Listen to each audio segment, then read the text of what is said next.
Pues me llamo Eloy y soy espagirista, es decir, soy un practicante de la antigua tradición de sanación basada en la antigua alquimia y en el estudio de las plantas, de los astros, de las flores, de las emociones, de la salud y la enfermedad basada en los conceptos herméticos, en los antiguos conceptos alquímicos.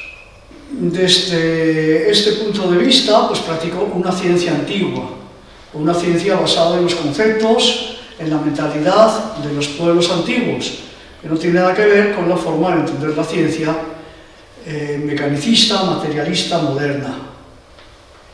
Entonces, hablar de Espagiria y qué relación tiene con las trementineiras y con los curanderos y con las curanderas daría para mucho y sería muy largo de explicar.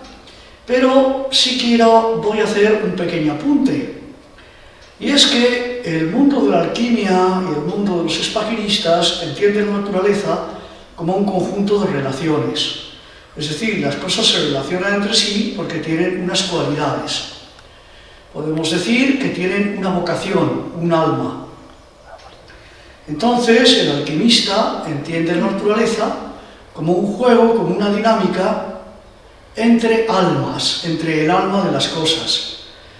Es decir, las cosas existen porque significan, porque tienen cualidad, porque tienen emoción, porque tienen calor, porque tienen frío, porque son más duras, porque son más blandas, porque son luminosas, porque son oscuras.